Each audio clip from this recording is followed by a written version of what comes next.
শুভ সকাল। সবাইকে আমন্ত্রণ জানাচ্ছি মেরিল মিল্ক সোবার রাঙা সকাল অনুষ্ঠানে। একটি নতুন দিনের সূচনা হলো, এই দিনটি সবার জন্য সুন্দর হোক, ভালো কাটুক, এই প্রত্যাশা নিয়ে শুরু করছি রাঙা সকালের আজকের আয়োজন।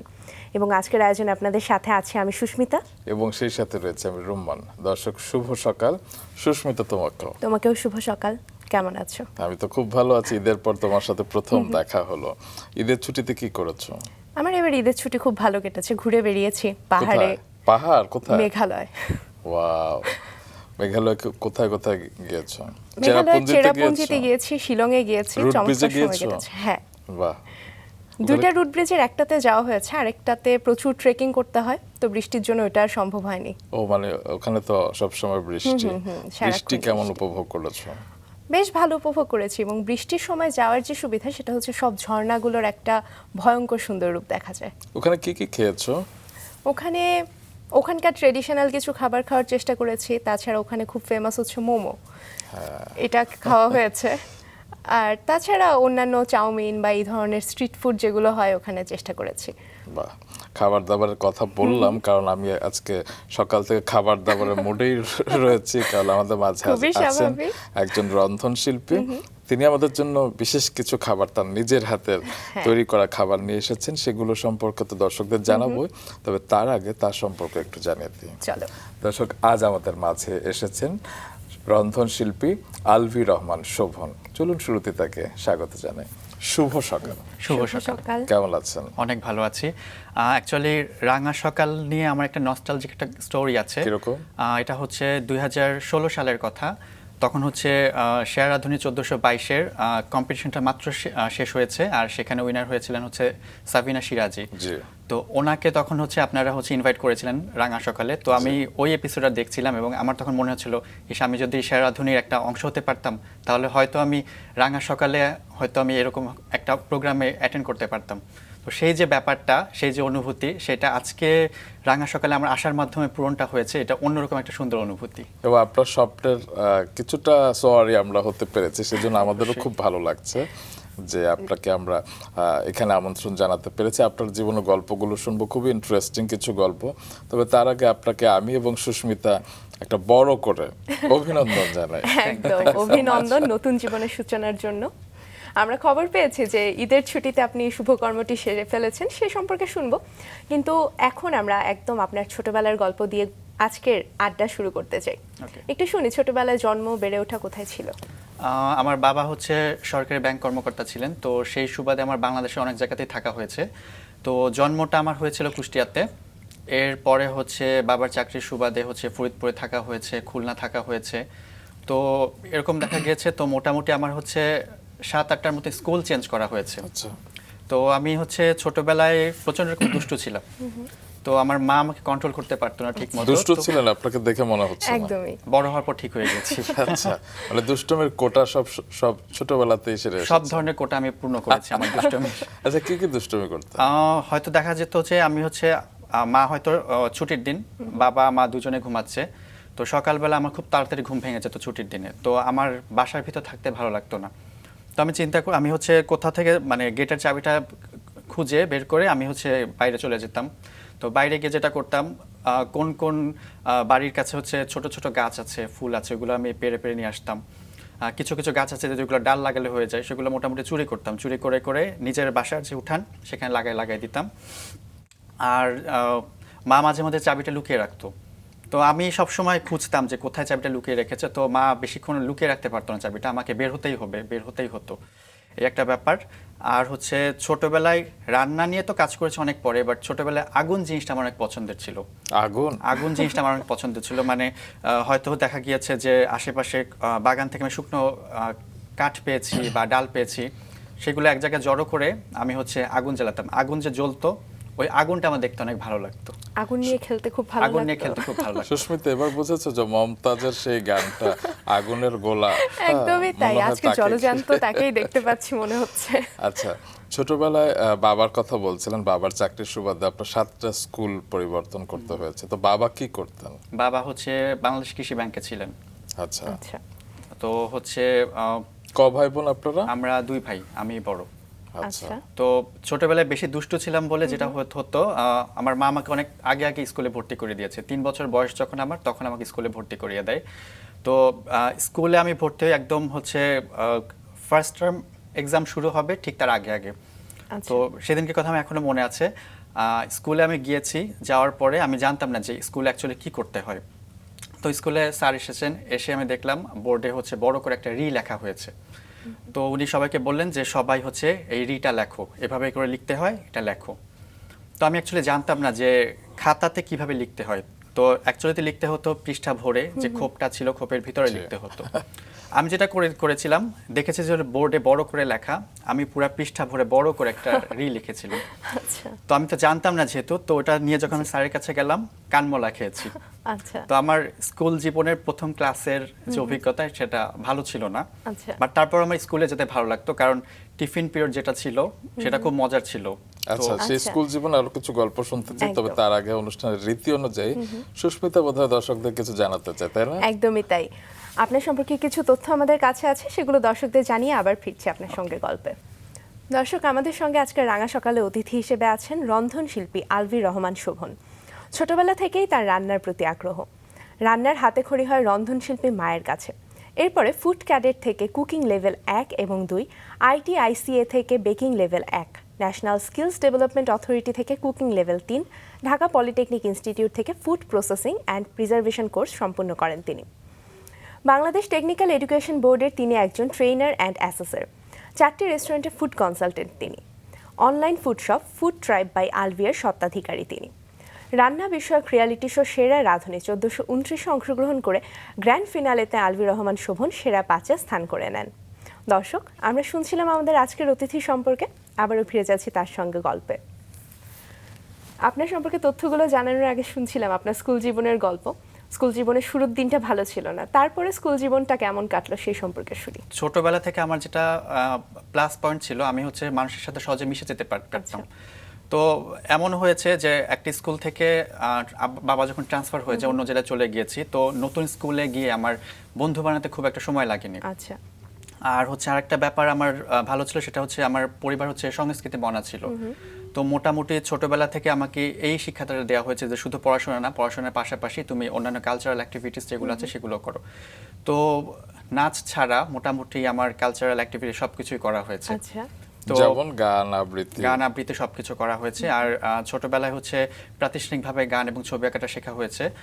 বাংলাদেশ শিশু একাডেমি থেকে 3 বছরের ডিপ্লোমা কোর্স কমপ্লিট করেছে চিত্রাঙ্কন এবং গানের উপরে। নাচটাও বাকি রাখলেন? নাচটা আসলে ওইভাবে করে ইন্টারেস্ট আসেনি আর কি। আচ্ছা। তো মোটামুটি গান, ছবি আঁকা, ডিবেট করা হতো রেগুলার। তারপরে জেলা শহরে যত ধরনের কম্পিটিশন থাকতো, আমার চেয়ে আমার মায়ের আগ্রহ বেশি ছিল। আমার মাই আমাকে নিয়ে যেত। তারপর হয়তো দেখা গিয়েছে যে শিশু একাডেমিতে যখন ছিলাম, তখন তো বিভিন্ন দিবস উপলক্ষে অনুষ্ঠান হতো। তো এমনও হয়েছে, সাপোজ হচ্ছে পহেলা বৈশাখের প্রোগ্রাম 14 তারিখে, 15 তারিখে আমার হচ্ছে ফার্স্ট টার্ম এক্সাম। তো মা যেটা করতো, মা নিজেই আমাকে হচ্ছে সেই অনুষ্ঠানে নিয়ে যেত। অনুষ্ঠান থেকে আবার বাসায় আসতাম, তারপর আবার পড়াশোনা করে পরের দিন আবার এক্সাম দিতাম। তো আমি অনেক ব্লেসড আমার ফ্যামিলির প্রতি, যে আমার ফ্যামিলি কখনো না আমাকে কোনো কিছু প্রেশারাইজ করেনি এবং সুন্দরভাবে সবকিছু পরিচালনা করতে সাহায্য করেছে। তো মোটামুটি আমি আমার ফ্যামিলির সাপোর্ট সবসময় সবকিছুতে পেয়েছি। ছোটবেলায় ফ্যামিলির কি প্রত্যাশা ছিল? যে সবকিছুতে সাপোর্ট দিয়েছে, কিন্তু তবুও একটা প্রত্যাশা থাকে না যে ছেলে বড় হয়ে এটা হোক আমরা চাই, এমন কোনো প্রত্যাশা কি ছিল? সেরকম আলাদা করে আমাকে কখনো বলেনি যে তোমাকে এটাই হতে হবে, তোমাকে ওটাই হতে হবে। আমার প্রায়োরিটিকে সবসময় প্রাধান্য দিয়েছে। আর ছোটবেলায় আপনি যখন আগুন নিয়ে খেলতেন কিংবা ওই বয়সটাতে, তখন আপনি কি হতে চেয়েছিলেন? আমার তখন হচ্ছে সবসময় আমার বয়সে যারা ছিল ছোটরা, তাদেরকে শুনতাম যে বড় হলে পাইলট হবে বা ডাক্তার হবে। তো তাদের শুনতে শুনতে আমিও চিন্তা করতাম, আচ্ছা ঠিক আছে আমি পাইলট হবো বা ডাক্তার হবো। বাট পাইলট হওয়াটা কি, ডাক্তার হওয়াটা কি, তখন অতটা বুঝতাম না। ইভেন আমি আসলে বড় হয়ে কি হব, ইন্টার পর্যন্ত কিন্তু আমি আসলে ডিসাইড করতে পারিনি আমার অ্যাকচুয়ালি কি হওয়া উচিত বা কি হব। তো মোটামুটি সবসময় দেখা গিয়েছে যে ক্যারিয়ারের ব্যাপারটা ওইভাবে চিন্তা করি নাই, ডাইভার্ট হয়েছে। যেমন হচ্ছে আমি যখন ক্লাস 4-5-এ পড়ি, তখন আমি টুকটাক লেখালেখি করতাম এবং সেগুলো হচ্ছে বিভিন্ন নিউজ পেপারে ছোটদের পাতায় পাবলিশ হতো। তখন আমার মনে হয় কবিতা লিখতাম, গল্প লিখতাম, শিশুতোষ লেখা যত ছিল, ছবি আঁকাও দিতাম। হ্যাঁ, তো তখন আমার মনে হচ্ছে যে আমি হচ্ছে বড় হয়েছে রাইটার হব।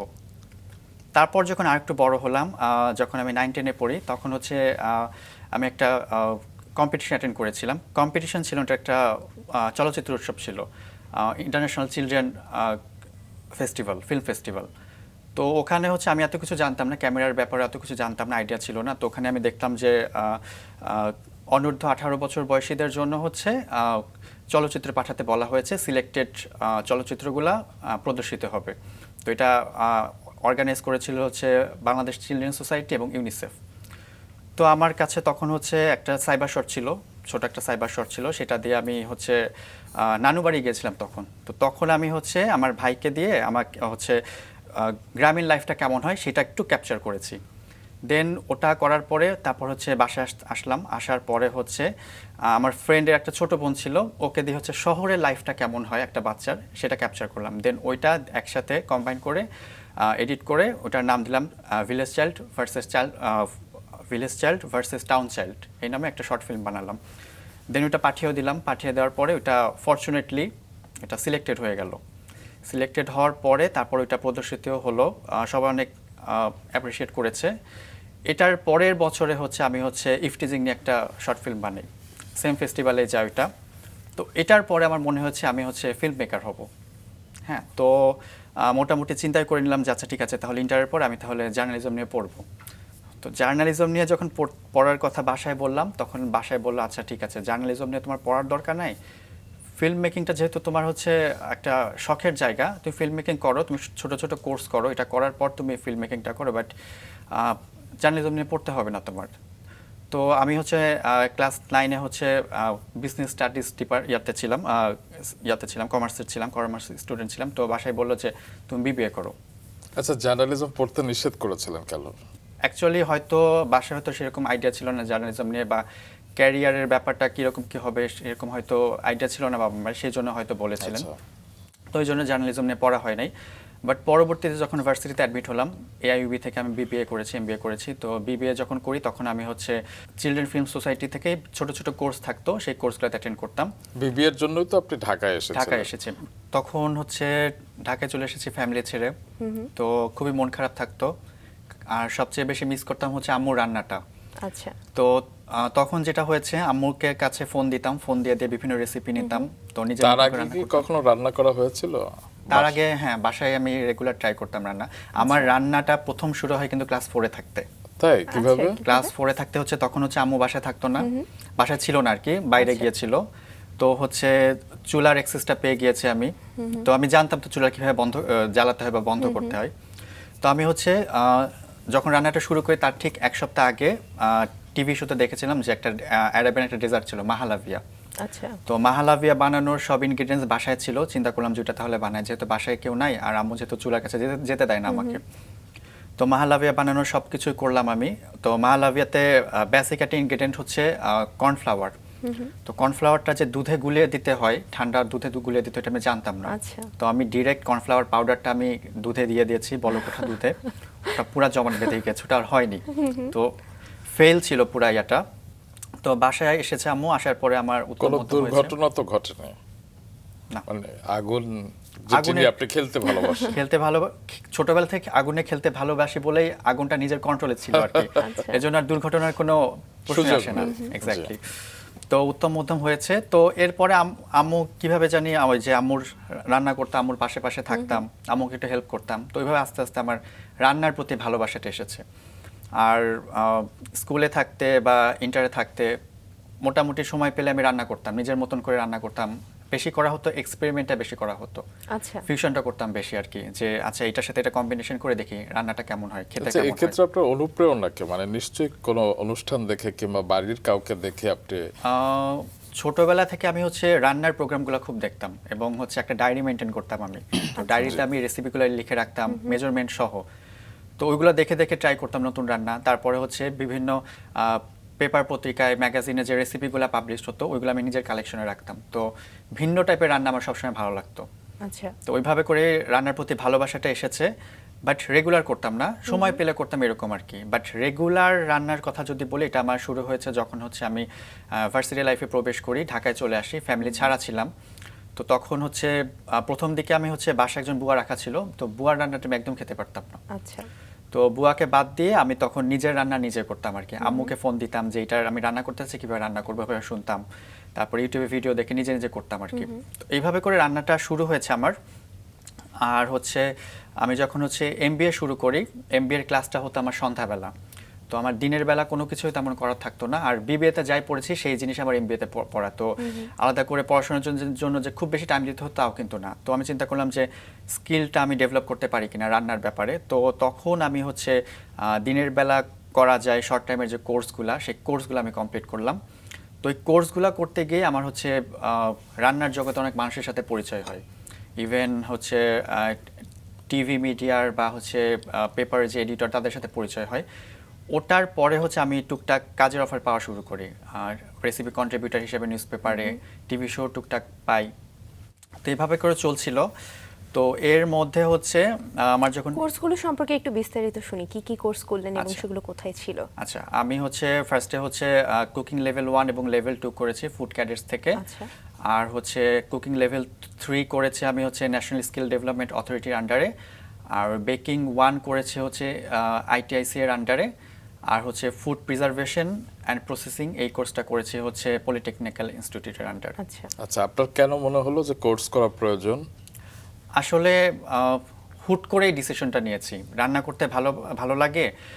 বাসায় হয়তো নতুন কিছু রান্না করছে, সবাই প্রশংসা করছে, আচ্ছা দেখি জিনিসটা কেমন। তখন আমার আইডিয়া ছিল না কালিনারি ইন্ডাস্ট্রিতে যে এত ধরনের কাজ হয় বা এত ধরনের কাজের সুযোগ আছে, কোনো আইডিয়া ছিল না আমার। হুট করে মনে হয়েছে যে একটা স্কিল ডেভেলপ করাই যেতে পারে, তো সেইভাবে করে কোর্সগুলো করা আর কি। তো কোর্সগুলো করার পরে হচ্ছে আমি হচ্ছে কাজ করছিলাম টুকটাক, প্রিন্ট মিডিয়ায় কাজ করছিলাম, টিভি শো করছিলাম। তো এর মধ্যে হঠাৎ করে হচ্ছে একটা রিয়েলিটি শোর খবর পাই আমি, ওটা হচ্ছে অন্য একটা বেসরকারি চ্যানেলে হয়েছিল, ড্যান কেক ডেজার্ট জিনিয়াস। তো ওখানে আমি হচ্ছে অ্যাটেন্ড করি। তো ওটার অডিশন আমি দিই হচ্ছে খুলনা থেকে। তো হচ্ছে খুলনা থেকে অডিশন দিয়ে ওখান থেকে ডিভিশন পর্যায়ে হচ্ছে 3 জনকে সিলেক্ট করা হয়। তো আমার সাথে আম্মু হচ্ছে পার্টিসিপেট করেছিল, এবং মজার ব্যাপার যেটা হচ্ছে 3 জনকে সিলেক্ট করা হয় ডিভিশনাল রাউন্ডে, আমি এবং আম্মু দুজনই সিলেক্ট হই। Wow, চমৎকার। তো ওটার পরে হচ্ছে আমরা এটা খুব হচ্ছে ইন্টারেস্টিং একটা ঘটনা, হ্যাঁ, মানে এবং, এরকম কখনো হয়েছে বলে শুনিনি। সারা দেশ থেকে 36 জনকে সিলেক্ট করা হয়। তো 36 জনকে নিয়ে হচ্ছে ক্যাম্পে নিয়ে যাওয়া হয়। তো ধাপে ধাপে আম্মু প্রথম রাউন্ডে বাদ পড়ে যায় ক্যাম্পে নিয়ে যাওয়ার পরে, আনফরচুনেটলি। বাট আমি ধাপে ধাপে বিভিন্ন রাউন্ড পার করে টপ 5 পর্যন্ত আসি আর কি। তো মা বাদ পড়ে যাওয়া ছেলের প্রতিক্রিয়া কি ছিল? আম্মু সবসময় আমাকে এই কথাই বলতো যে আমি বাদ পড়ে যাই, সমস্যা নেই, তুমি আগায় যাও। আম্মুর এই দোয়াটা সবসময় ছিল।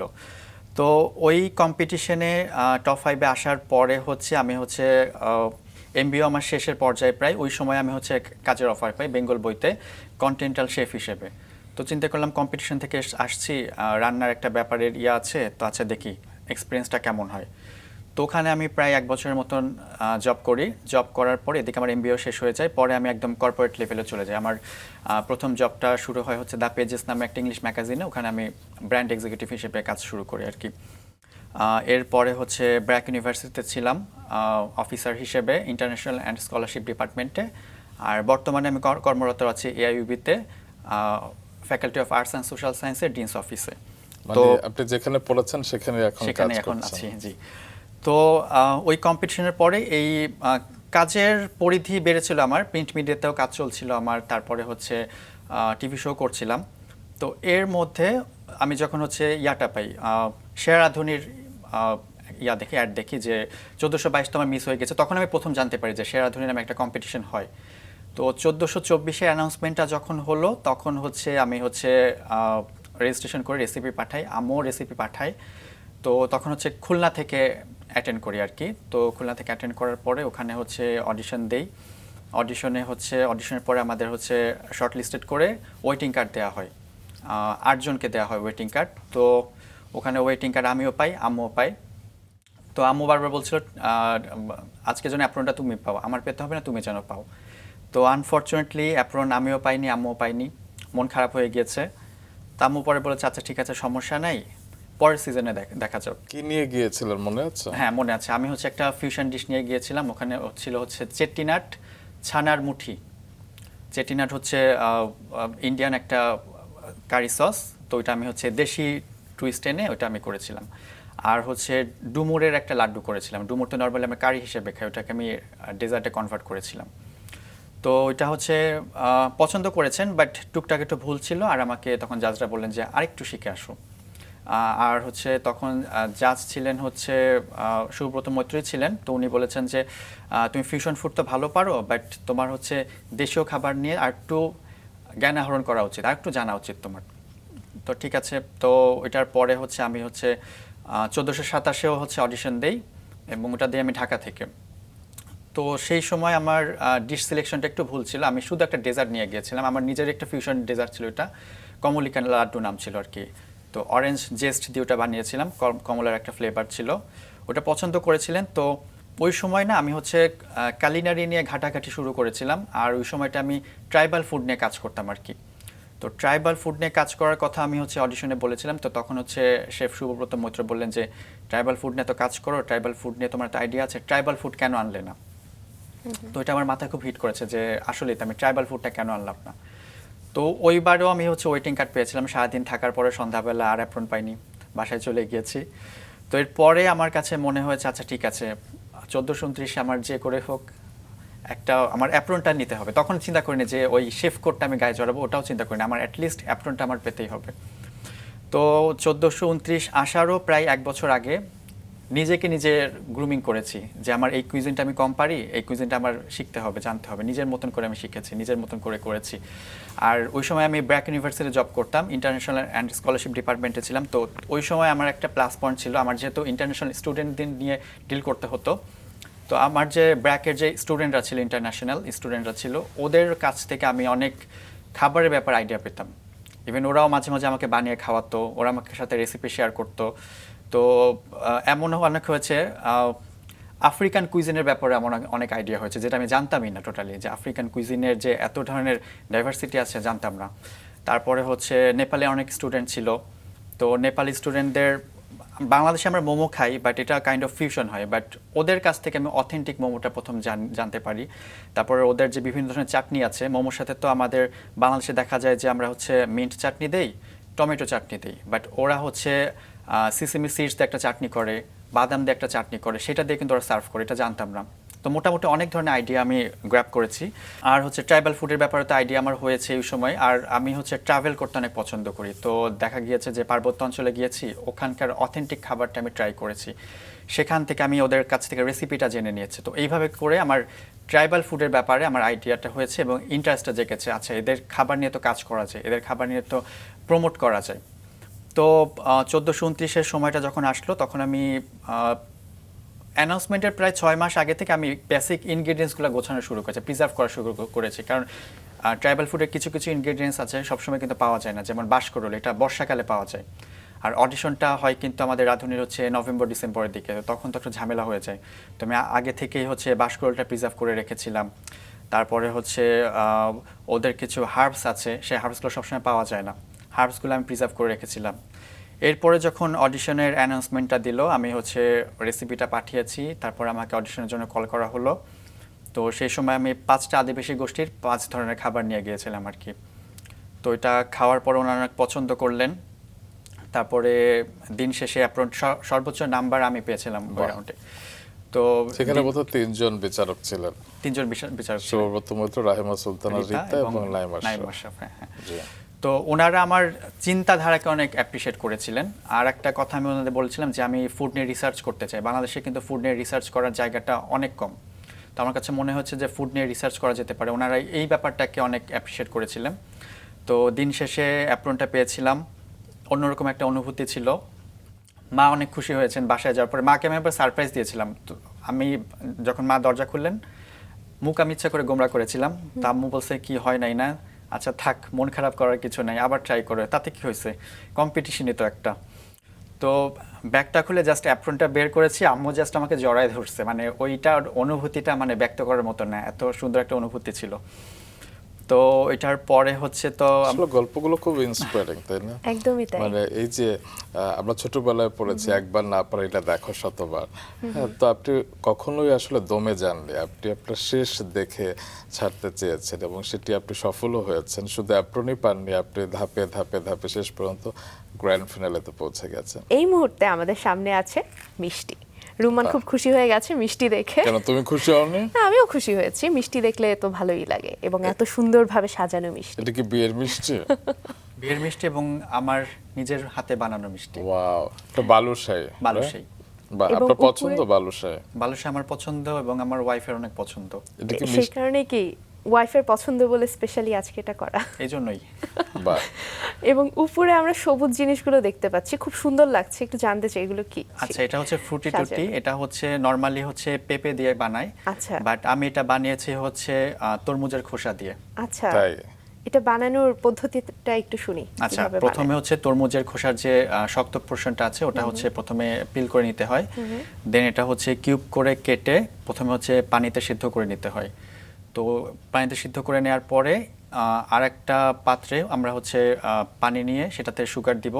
সুগারে যখন মেল্ট হয়ে যাওয়ার পরে যখন বলকটা আসে তখন আমরা হচ্ছে এটার সাথে একটু কালার মিক্স করে দিব, যে কোনো ধরনের ফুড কালার দিয়ে আমরা হচ্ছে বয়েল করা যে খোসাগুলা সেগুলো দিয়ে দিব এবং এটা হচ্ছে 15 মিনিট জাল দেওয়ার পরে তুলে নিয়ে এটা হচ্ছে সানলাইটে হচ্ছে ড্রাই করে নিতে হয়। আচ্ছা, আচ্ছা, তো ফুড টেস্টার তো এখানে দুজন আছে। হ্যাঁ, তুমি একদমই। করবে কিনা আমি জানি না, তুমি তবে শুরু আমি করো। টেস্ট হ্যাঁ, করব। একদমই তাই। নাও। বাহ, বালুশাহী আপনাদের কেন পছন্দ? যে চিনি কম বলে, মানে একটু হ্যাঁ। মিষ্টি কম বলে? মিষ্টি কম বলে এটা আচ্ছা। পছন্দ। বাহ, তোমার লোভ লাগবে না? তুমি খাও, তারপরে আমিও ট্রাই করে দেখবো অবশ্যই। বাহ, এবং সম্প্রতি বিয়ে হয়েছে, আমরা সেই বিয়ের মিষ্টিমুখ করতে করতে আরো একবার আপনাকে অভিনন্দন জানিয়ে দিতে চাই। মজা কিন্তু। তাই? তুমি খাবে? আচ্ছা, খেয়ে দেখা তো উচিত। এটা বলেন, রেসিপি বলেন কি কি। হ্যাঁ, আমরা বালুশাহীর রেসিপি একটু শুনি। আচ্ছা, বালুশাহীটা বানিয়েছি প্রথমে হচ্ছে এটাতে ময়দা দিয়েছি এবং সামান্য একটু সুজি দিয়েছি। এটার সাথে হচ্ছে বেকিং সোডা গিয়েছে আর হচ্ছে দিয়েছি হচ্ছে ঘি। আচ্ছা, ঘিটা দিয়ে এটা হচ্ছে একটা সুন্দর একটা ডো করা হয়েছে। ডোটা করার পরে এটা হচ্ছে আমরা রেস্টে রেখেছি 1 ঘন্টার মতন। তো এটা হচ্ছে 1 ঘন্টা পরে তারপরে হচ্ছে এটা আমরা হচ্ছে ডোনাট যেরকম করে ডোনাটের মতনই শেপ দিয়েছি, দিয়ে এটা হচ্ছে লো মিডল হিটে এটা হচ্ছে ফ্রাই করেছি। তো এটা রেডিশ হয়ে যাওয়ার পরে তারপর হচ্ছে সুগার সিরাপে এটা হচ্ছে সোক করেছি। সোক করার পরে এরপরে হচ্ছে মাওয়াতে এটা গড়িয়ে নিয়েছি। ওয়াও, মোট এবং কত বেশ সময় মজা। লেগেছে? এটা আমার হচ্ছে এটা রেস্টে আমার রাখা সহ প্রিপারেশন সহ এটা আমার হচ্ছে 2 ঘন্টার মতন।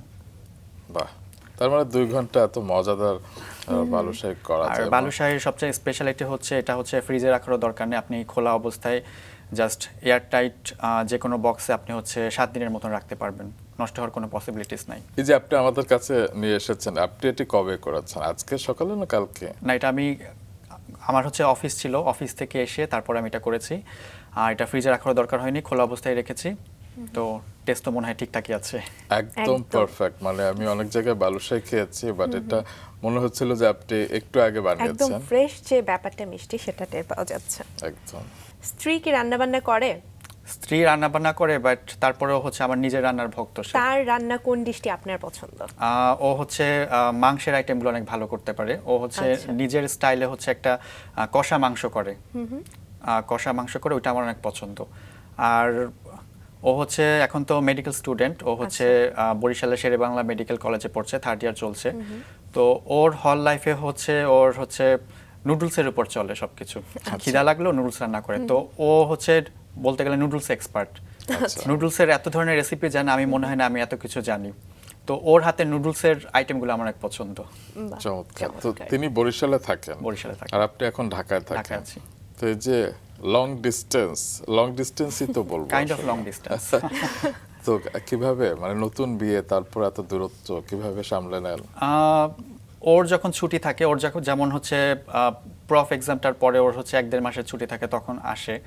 তারপরে হচ্ছে ছুটি ছাটা পেলেই ও আসে, সমস্যা হয় না। আর বা আমার হয়তো কোনো সরকারি ছুটি পড়ে গিয়েছে বা আমি আমার অফিস থেকে ছুটি নিতে পারছি, তখন আমি দেখা করে আসি। তো এভাবে করে মেনটেন করছি আর কি। বাহ, আচ্ছা, বিরতিতে যাবার আগে সেরা রাঁধুনি নিয়ে কথা হচ্ছিল আমাদের। তো আপনি অডিশনে টিকলেন এবং মাকে একটা নাটকীয় কায়দায় সারপ্রাইজ দিলেন। তারপরে যখন আপনার ধাপে ধাপে আপনারা ক্যাম্পে গেলেন, সেখানকার এক্সপিরিয়েন্স কেমন ছিল? আচ্ছা, আমাদের তো ক্যাম্পে নিয়ে যাওয়া হলো। ক্যাম্পে নিয়ে যাওয়ার ঠিক পরের দিনকে আমাদের হলো হচ্ছে গ্র্যান্ড অডিশন। তো সারা দেশ থেকে হচ্ছে 40 জনকে সিলেক্ট করা হয়। তো সেখান থেকে হচ্ছে 20 জনকে সিলেক্ট করা হবে স্টুডিও রাউন্ডের জন্য।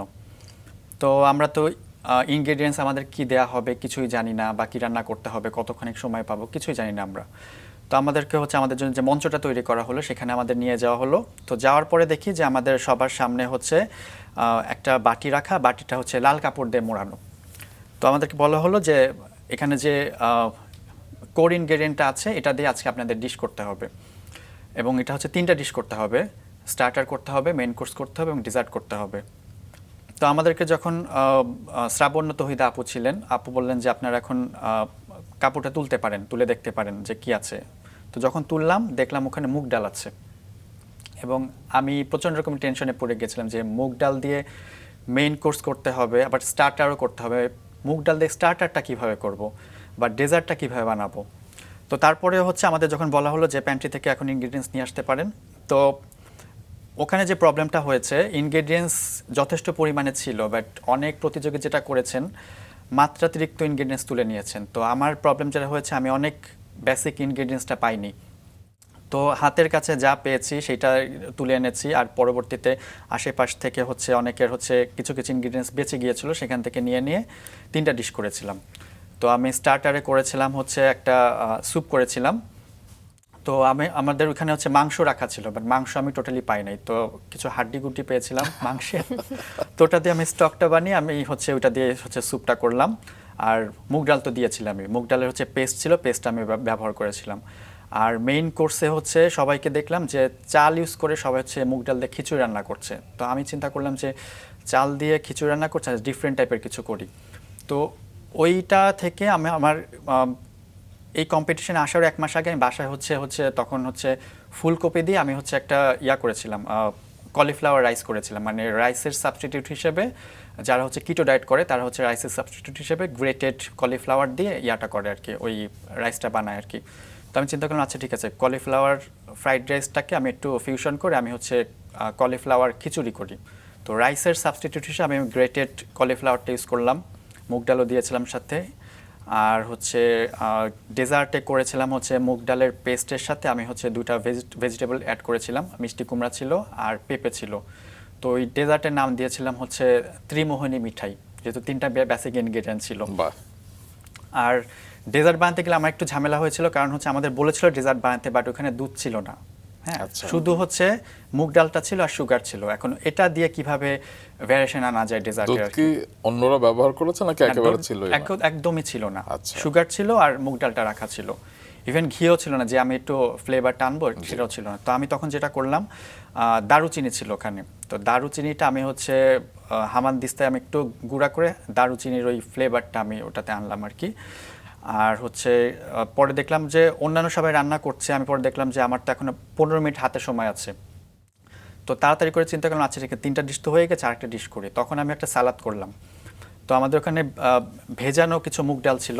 তো ভেজানো মুগ ডালটা হচ্ছে আমি হচ্ছে তেলে ফ্রাই করে, আমরা যে দোকানে যে ডাল ভাজা পাই প্যাকেটে, ডাল ভাজার মতো ক্রিস্পি একটা ডাল ভাজার মতন করলাম, ওটার সাথে একটু ভেজিটেবলস অ্যাড করে আমি একটা সালাদ করে ফেললাম। তো আমার মোটামুটি 4টা আইটেম হয়ে গিয়েছে। তো আমাদের যখন ডিশের টেস্টিংয়ের সময় আসলো, অন্যান্য বারে যেটা হয় জাজেসরা কিন্তু বলে দেয় যে তোমার এটা ভালো হয়েছে, এটা ভালো হয়নি, এটা এরকম হলে ভালো হতো। আমাদের এবারের সময় যেটা হয়েছে, জাজেসরা টেস্ট করেছেন, ওই 40 জনের মধ্যে 3 জন কি 4 জনের কথা বলেছেন যে এটা একটু ভালো হলে ভালো হতো, বা এটাতে এই জিনিস কম হয়ে গেছে, বেশি হয়ে গিয়েছে। তো বাকি কারোর কথাই জাজেসরা কিছু বলেননি, মন্তব্য করেননি। টেস্ট করেছেন, আচ্ছা ঠিক আছে নিয়ে যান এই পর্যন্ত। তো টেনশন একটা কাজ করছিল যে ভালো লেগেছে, এবং ইভেন ওনাদের এক্সপ্রেশনে বোঝা যাচ্ছিল না যে ভালো হয়েছে কি খারাপ হয়েছে। তো এটা পরে রেজাল্ট অ্যানাউন্সমেন্টের সময় আসলো, 20 জনকে সিলেক্ট করবে। তো প্রথমে হচ্ছে 8 জনকে ডাকলেন, ঠিক আছে। ডাকার পরে আমাদেরকে সামনে আগাতে বললেন 4 জনকে, আর বাকি 4 জনকে পিছনে আগাতে বললেন। তারপরে বললেন যে সামনে যে 4 জন আছেন আপনারা সিলেক্টেড, আপনারা টপ 20-তে যাচ্ছেন। তো ওই সময় অনুভূতিটা অন্যরকম ছিল যে এতদিনের চেষ্টার পরে অ্যাপ্রন পেয়েছে, ঠিক আছে, এবার গায়ে আমার সেরাধুনির শেফ কোটটা জড়াতে যাচ্ছি আমি, মানে এটা অন্যরকম একটা অনুভূতি ছিল। আর 40 জনের মধ্যে সেবার হচ্ছে ওই রাউন্ডে হচ্ছে আমি হচ্ছে 3rd হাইয়েস্ট স্কোর পাই। তো এটার পরে তো আমাদের হচ্ছে গ্রুমিং সেশন হয়, প্রায় 2 সপ্তাহের মতো আমাদের গ্রুমিং সেশন হয়। এরপরে আমরা হচ্ছে স্টুডিও রাউন্ডে যাই। আর স্টুডিও রাউন্ডে প্রথম রাউন্ডেই ছিল হচ্ছে আমাদের হচ্ছে হ্যাপি নিউ চ্যালেঞ্জ। তো 20 জনের হচ্ছে 10 জনকে দেওয়া হয়েছিল হচ্ছে কন্টিনেন্টাল মেইন কোর্স বানাতে, আর বাকি যে রিমেইনিং 10 জন ছিল তাদেরকে বলেছিল হচ্ছে কেক বানাতে হবে। তো ডেজার্ট আমি বানাই, কেকও বাসায় বানানো হয়, বাট ডেজার্ট আমার কখনো কমফোর্ট জোন ছিল না। তো আমি প্রচণ্ড রকমের টেনশনে পড়ে গেছিলাম যে আমি কেকটা কিভাবে বানাতে পারবো আর কি, বা কী বানাবো। ইভেন আমাদের যখন প্যান্ট্রিতে যেতে বলা হয়, আমি তখন ডিসাইড করতে পারছিলাম না যে আমি কোন ফ্লেভারে বানাবো, কী অ্যাড করব। তো আমি মোটামুটি যেটা করলাম, কেকের বেসিক ইনগ্রিডিয়েন্টসগুলো নিয়ে এসেছিলাম, আর সাথে হচ্ছে 3-4 ধরনের ফ্রুটস অল্প অল্প করে নিয়ে এসেছিলাম। তো চিন্তা করেছিলাম ফার্স্টে যে হচ্ছে ফ্রুটসগুলো দিয়ে জাস্ট ডেকোরেট করে দিব। তো আমাদের তো এবার আবার মেন্টরস টাইম আউট নামে একটা সেগমেন্ট চালু হয়েছে, যেখানে হচ্ছে আধা ঘন্টা পরে কুকিংয়ের ইয়াটা শুরু হওয়ার আধা ঘন্টা পরে মেন্টরসে এসে সাজেশন দেয়। তো আমি কেকটা মোটামুটি মিক্সচারটা করে ওভেনে দিব। এই সময় হচ্ছে আমার মেন্টর ছিলেন ফারহানা হাবিব। আচ্ছা। তো ফারহানা হাবিব এসে বলেন যে তুমি ফ্রুটসগুলো এরকম ডেকোরেট না করে দিয়ে যে কোনো একটা বেসিক ফ্রুটস নাও, ফ্রুট নিয়ে সেটা দিয়ে হচ্ছে কম্পোট বানাও, মানে জেলো টাইপের একটা ইয়া বানাও, ওটা দিয়ে ডেকোরেট করার ভিতরেও দাও তুমি। তো পরে দেখলাম যে আমি যতগুলো ফ্রুটস এনেছি এটার মধ্যে স্ট্রবেরির পরিমাণটা বেশি ছিল, স্ট্রবেরি দিয়ে পরে হচ্ছে কম্পোটটা বানাই, বানানোর পরে ওইটা দিয়ে হচ্ছে সার্ভ করি। তো আমি একটু টেনশনে ছিলাম যে ঠিকঠাক হবে কি না। পরে দেখলাম যে জাজেসরা টেস্ট করলেন, টেস্ট করার পরে ভালো বললেন, আর ওখানে আমি হচ্ছে 4th হাইয়েস্ট স্কোরটা পাই। তো স্টুডেন্ট রাউন্ডে ঢোকার পরে যে ভয়টা ছিল, পরবর্তী ধাপগুলোতে আমার ভয়টা আর কাজ করে নাই, ওই ভয়টা পুরো কেটে গিয়েছে। সেখানে তো চিত্রনায়িকা পূর্ণিমা বিচারক হিসেবে ছিলেন, তো 3 বিচারকের মধ্যে আপনার সবচাইতে প্রিয় কে বিচারক? প্রিয় বিচারক 3 জনই ছিলেন, বাট আলাদা করে যদি বলতে হয় রাহিমা সুলতানা রিতার কথা বলবো। কারণ উনি শুধু জাজ হিসেবে যে আমার পছন্দের ছিলেন তা কিন্তু না, মানে ছোটবেলা থেকে কিন্তু ওনার রান্নার শো অনেক দেখতাম। তো ওনার মধ্যে একটা মানে মা টাইপের একটা ফিল পেতাম আমি। তো এই জিনিসটা অনেক ভালো লাগতো, এবং ভুল করলে উনি খুব সুন্দর করে বুঝিয়ে দিতেন, এই জিনিসটা অনেক ভালো লাগতো। আর অডিশনের ওই সময় থেকে উনিও দেশীয় খাবার নিয়ে যেহেতু কাজ করেন, তো ওনার সাথে আমার ভাইবটা একটু ম্যাচ খেতো আর কি। তো অডিশনের সময় উনি আমার মাথায় হাত রেখেছিলেন, তো ওইটার পর থেকে ওনার প্রতি একটা ভালো লাগা কাজ করতো আর কি। আর সুব্রত মৈত্রের ব্যাপারটা হচ্ছে উনিও জাজ হিসেবে অনেক ভালো স্ট্রিক্ট, ওনার কাছ থেকে অনেক কিছু শিখতে পেরেছি। তো আর পূর্ণিমা ম্যামের কথা যেটা বলবো, উনি আমার ডেজার্ট অনেক পছন্দ করতেন। তো উনি হচ্ছে অনেক সময় বলতেন যে টেস্ট করার পরে বলতেন যে এটা কি আলাদা আছে, আমার জন্য আলাদা করে রেখে দিও। তো প্রায় দেখা যেত যে ওনার জন্য আলাদা করে আমার ডেজার্ট রেখে দিতে হতো আর কি। আচ্ছা, আপনি আমাদের জন্য একটু আলাদা করে কিছু নিয়ে এসেছেন কিনা আমি জানি না, তবে বাসায় নিয়ে যাবো আপনার এগুলো। অবশ্যই লাড্ডু। তাই? মাওয়া লাড্ডু। বাহ, আপনার পছন্দ তো? মাওয়া লাড্ডুটা আমার খুব একটা পছন্দ না, বাট আমার ওয়াইফের অনেক পছন্দ। সেটা আমি বুঝতে পেরেছি কেন। আজকে সব ওয়াইফের পছন্দের জিনিস আপনি আমাদের জন্য নিয়ে এসেছেন। আচ্ছা, আপনাকে আরেকদিন ইনভাইট করতে হবে যেদিন আপনার পছন্দের খাবার আমরা খেতে পারবো। আচ্ছা, মাওয়া লাড্ডুর রেসিপিটাও একটু জেনে নেই। হ্যাঁ, মাওয়া লাড্ডু সুস্মিতা মনোযোগ দিয়ে শোনো, তুমি খাওয়াবে। ঠিক আছে। আচ্ছা, মাওয়া লাড্ডুটা করেছি প্রথমে হচ্ছে লোয়ার হিটে হচ্ছে প্যানে হচ্ছে ঘি দিয়েছি, ঘি দেওয়ার পরে মাওয়াটা দিয়ে দিয়েছি, এরপরে হচ্ছে এটাতে সুগার দিয়েছি, সুগারটা মেল্ট হয়ে যাওয়ার পরে এটাতে হচ্ছে কনডেন্স মিল্ক দিয়েছি। কনডেন্স মিল্ক দেওয়ার পরে এটা অনবরত নাড়তে হয়েছে, নাড়ার পর এটা যখন স্টিকি হয়ে এসেছে, প্যান থেকে উঠে এসেছে, ওটা হচ্ছে তারপরে বার্নারটা অফ করেছি, করার পরে একটু হাতে সহনীয় অবস্থায় চলে আসার পরে হাতে হচ্ছে ঘি মেখে নিয়েছি, নেওয়ার পর এটা গোল করে শেপ করে নিয়েছি। এটাই। বাহ, চমৎকার। আমার কানে কিছুই ঢুকেনি, আমি শুধু কখন খাবো সেটা ভাবছি। নাও, তোমার টেস্ট করার জন্য চামচ এগিয়ে দিচ্ছি। প্লিজ। এত বড়টা আসলে খেতে পারবো না। মাওয়া লাড্ডু, ওই লাড্ডুটা কি জানো, যে কমলা কালারের একটা লাড্ডু আছে না, ছোটবেলায় খেতাম, মতিচুরের লাড্ডু। আপনার কোন ধরনের লাড্ডু পছন্দ? অ্যাকচুয়ালি আমার লাড্ডু নিয়ে আমি ফিউশন করি। তো অনেক সময় দেখা গিয়েছে আমি হচ্ছে লাউয়ের খোসা দিয়েও লাড্ডু বানাই, আবার হচ্ছে কমলার যে জেস্ট থাকে ওইটা দিয়েও লাড্ডু বানাই। তো লাড্ডু নিয়ে আমার মোটামুটি এক্সপিরিয়েন্স আছে। ইভেন শেয়ারাধুনির একটা এপিসোড ছিল আমাদের হচ্ছে মিস্ট্রি বক্স চ্যালেঞ্জ ছিল। তো ওখানে হচ্ছে আমাদের হচ্ছে মিস্ট্রি বক্সের মধ্যে পান ছিল, পান দিয়ে ডেজার্ট বানাতে হবে। তো আমি সেই পান দিয়েও লাড্ডু বানিয়েছিলাম, পান এবং নারকেলের কম্বিনেশন করে আমি লাড্ডু বানিয়েছিলাম, এবং জাজেসরা অনেক পছন্দ করেছিলাম এবং আমি হাইয়েস্ট মার্ক পেয়েছিলাম।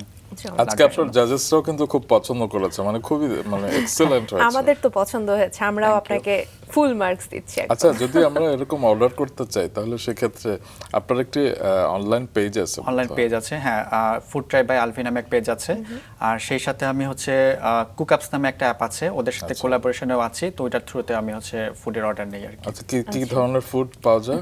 আমি বেসিক্যালি হচ্ছে ট্রাইবাল ফুডগুলাই সেল করি বেশি, সেই সাথে যদি কাস্টমাইজড কোনো অর্ডার থাকে সেই ক্ষেত্রে সেটা আমি করি।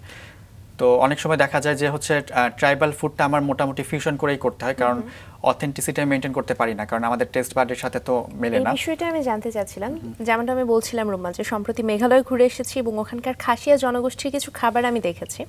তো ট্রাইবাল ফুড নিয়ে আমাদের তো অনেক রকম ধারণা যে আমরা সেটা খেতে পারবো কিনা। আচ্ছা, তুমি না হয় ঘুরে এসে সেটা নিয়ে ভাবছো, আমার শুধু বারবার সেটাই জানতে প্রশ্ন চাচ্ছিলাম। জাগছিল মনে, যে ট্রাইবাল ফুড নিয়ে আপনি আগ্রহী হলেন কেন? একদম। আচ্ছা, ট্রাইবাল ফুড নিয়ে আমার আগ্রহটা এসেছে হচ্ছে আমি হচ্ছে ট্রাভেল করতে আমি পছন্দ করতাম। আচ্ছা, তো দেখা গিয়েছে স্টুডেন্ট লাইফে আমি যখন পার্বত্য অঞ্চলে ঘুরতে যেতাম, ওখানকার ট্রাইবালদের হচ্ছে লোকাল ফুড অনেক ট্রাই করা হতো আমার। তো তখন হচ্ছে আমি ওদের কাছ থেকে ওই রেসিপিটা জেনে নিতাম আর কি। আচ্ছা। তো পরবর্তীতে যখন রান্নাবান্নার কাজটা শুরু করলাম, তখন আমি হচ্ছে যখন অ্যানালাইসিস করলাম, তখন দেখলাম যে ট্রাইবাল ফুড নিয়ে কিন্তু সেভাবে কাজ করা হয় না, বা সেভাবে এটা হচ্ছে প্রচারণাও হয় না। বাংলাদেশে হয়তো প্রচারণা হয়, বাট দেখা যায় যে ওই ট্রাইবাল গোষ্ঠীটাই ওদের খাবারকে প্রমোট করছে, বাট বাংলাদেশ হিসেবে আলাদা করে প্রমোট করছে না। তো আমার কাছে মনে হচ্ছে যে এই খাবারটা নিয়ে হয়তো কাজ করা যায়, এদের খাবার নিয়ে কাজ করা যায়। তো তখন হচ্ছে আমার মনে হচ্ছে যে আচ্ছা, আমি তাহলে এটা সেল করার কথা চিন্তা করি। তো এইভাবে করেই মোটামুটি আমি আমাদের টেস্ট বাট অনুযায়ী এটা একটু অ্যানালাইসিস করে করে টেস্ট বাট অনুযায়ী আমি হচ্ছে ফিউশন করে করে এটা সেল করা শুরু করলাম আর কি। এবং অনেক ভালো রেসপন্স পাচ্ছি আমার কাস্টমারের কাছ থেকে, এবং অনেক রিপিট কাস্টমারও আছে আমার। আমি শুনেছি যে আপনার এখানে ডেজার্ট কিংবা মিষ্টি আইটেমগুলো বেশি অর্ডার নেওয়া হয়, আসলে সত্যি? ডেজার্টের আইটেমও নেওয়া হয়, আর ট্রাইবাল ফুডটাও চলে আমার। আপনার বেস্ট সেলিং আইটেম যদি জানতে চাই আপনার পেজের, সেটা বেস্ট কোনটা? সেলিং আইটেমই আজকে আমি নিয়ে এসেছি, যেটা আমার ওয়াইফের অনেক আচ্ছা। পছন্দ। আর হচ্ছে কমলিকা লাড্ডু নামে একটা লাড্ডু আছে আমার, ওটা আমার সিগনেচার আইটেম, ওটা অনেক সেল হয়। বাহ, আচ্ছা। সেটাও একদিন খেতে হবে, কি বলেন? একদম তাই। আপনার প্রিয় খাবার কোনটি? আমার হচ্ছে স্পাইসি খাবার অনেক পছন্দ, এনি কাইন্ড অফ স্পাইসি খাবার। আচ্ছা, মানে নাগা ফ্লেভারটা আমার অনেক পছন্দ, যে কোনো খাবারের মধ্যে যদি নাগা ফ্লেভার দেওয়া হয় আমি মনে হয় খেয়ে নিতে পারি। মানে আপনি মরিচ?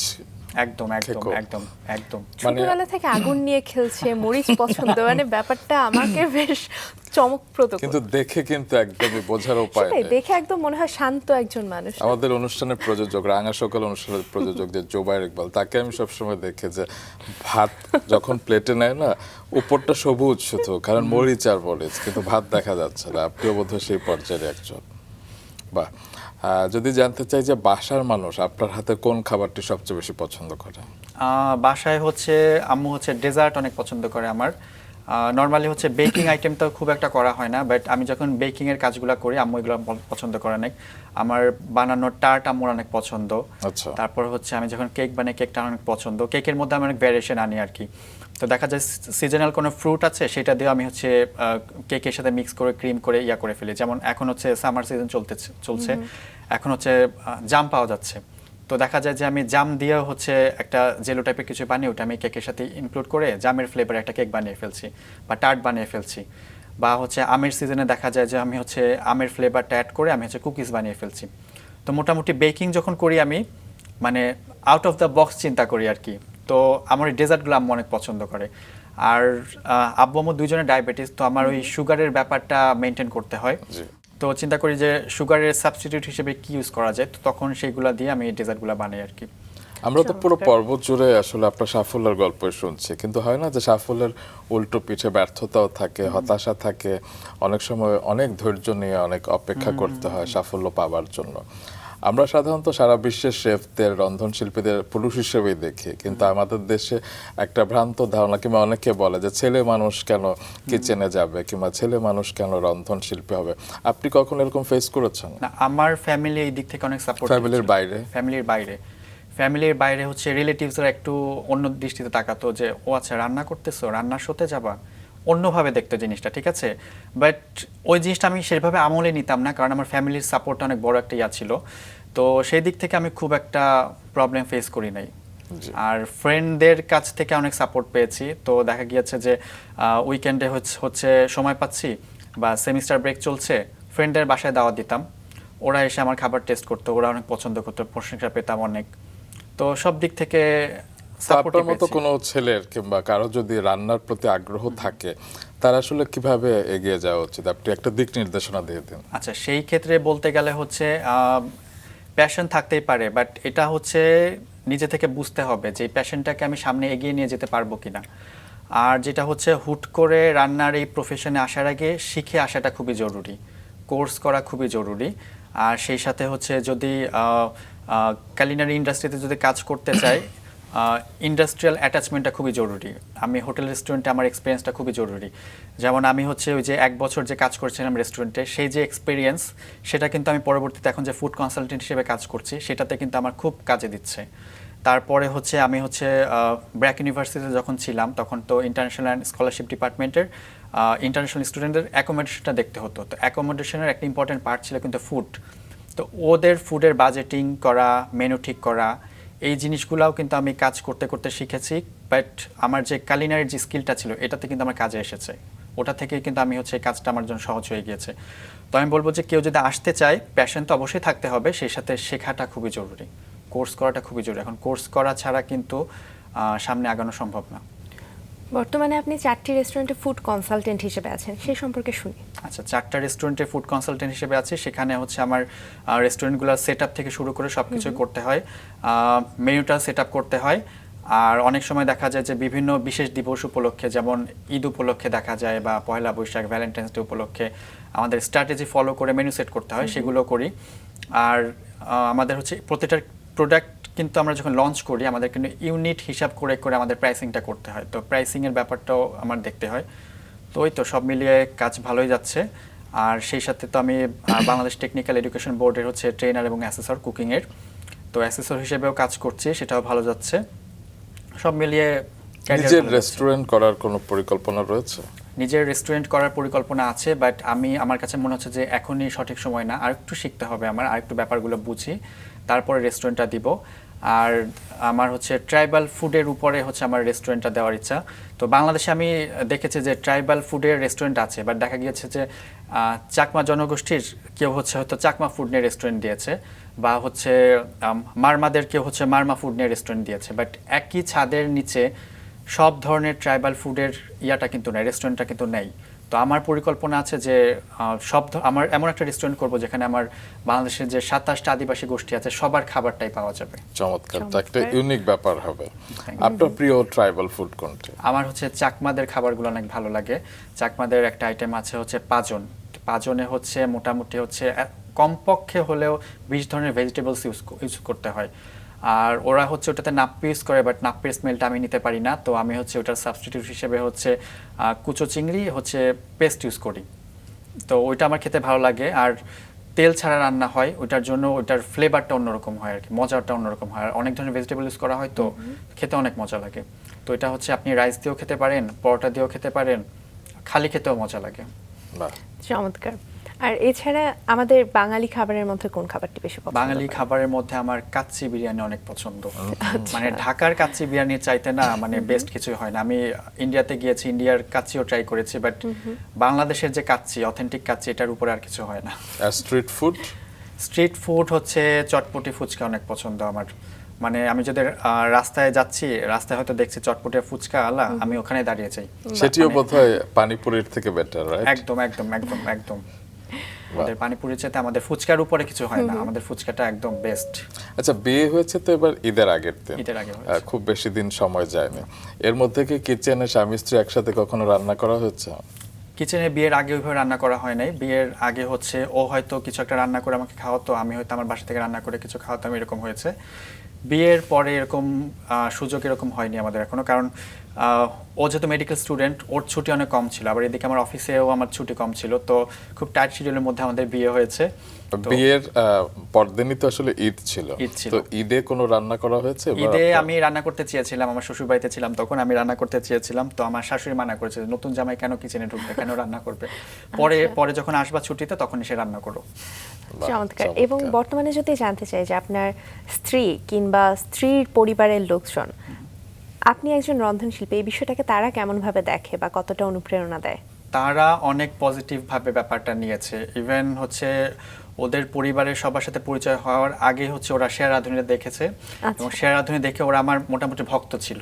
আচ্ছা। হ্যাঁ, তো ওর সাথে আমার রিলেশনের আগে মানে রিলেশন ফার্স্ট ডেটে যখন আমরা যাই তখন হচ্ছে আমি হচ্ছে তখন জানতাম না যে ওর পছন্দের মিষ্টির মধ্যে হচ্ছে কাঁচাগোল্লাও ছিল। তো ওই দিনকে হচ্ছে আমার হচ্ছে অথেন্টিক যে রেসিপি নারকেল পানের লাড্ডু ওটা আমি বানিয়ে নিয়ে গিয়েছিলাম আর কাঁচাগোল্লা নিয়ে গিয়েছিলাম। আচ্ছা। মানে ডেটে আপনি লাড্ডু নিয়ে গিয়েছেন? হ্যাঁ, মানে ফ্লাওয়ার কাঁচাগোল্লা। আমার কাছে মনে হচ্ছে টাকা দিয়ে ফ্লাওয়ার না নিয়ে গিয়ে নিজের বানানো খাবার যদি নিয়ে যায় সেটা হয়তো ইমপ্রেসিভ বাহ, হবে। বাহ, চমৎকার চিন্তা। তো ও হচ্ছে নারকেল পানের লাড্ডু আমাদের যখন আগে কথা হতো বলেছিল নারকেল পানের লাড্ডুর ব্যাপারে আমার ইন্টারেস্ট আছে, খেতে পারলে ভালো লাগতো। তো ওই ব্যাপারটা আমার মাথায় ছিল, তো নারকেল পানের লাড্ডুটা বানিয়ে নিয়ে গেছিলাম আর হচ্ছে সাথে কাঁচাগোল্লা বানিয়ে নিয়ে গেছিলাম। তখনও জানতাম না যে কাঁচাগোল্লা ওর পছন্দ। তো ওই দুইটা হচ্ছে ও পছন্দ করেছে। পছন্দ করার পরে ও হচ্ছে ওই দিনকেই হচ্ছে ওর বাসায় গিয়েছে। বাসায় যাওয়ার পর আমাদের দুইজনের পরিবারের আগে থেকে জানাশোনা ছিল আর কি, ঠিক আছে। তো ও হচ্ছে ওই দিনকে কাঁচাগোল্লা খাওয়ার পরে ও বাসায় গিয়ে বলেছে এই ছেলের হাতের রান্না অনেক ভালো, আমি ওকেই বিয়ে করব। বাহ বাহ বাহ। তো এইভাবে করে আস্তে আস্তে পরে দুই পরিবারের কথাবার্তা হয়েছে। তারপরে হচ্ছে আমাদের এই গত ঈদের আগের দিনকে আমাদের বিয়েটা হয়েছে। আপনাদের গল্প নিয়ে কিন্তু একটা নাটক সিনেমা হতেই পারে। যাই হোক, খুবই ভালো লাগলো আজকে সকালটিকে এত রাঙিয়ে তোলবার জন্য এবং সাথে আমাদেরকে এত মজার মজার বালুশাই এবং লাড্ডু খাওয়ানোর জন্য। আমি নিশ্চিত দর্শকরাও যারা এই অনুষ্ঠানটা দেখেছে তারা আমাদের কথা শুনে আপনার পেজ থেকে খাবার অর্ডার করবেন। আমরা তো অবশ্যই হানা দেবো আপনার পেজে। অনেক অনেক ভালো থাকবেন, অনেক অনেক শুভকামনা। Thank you so much.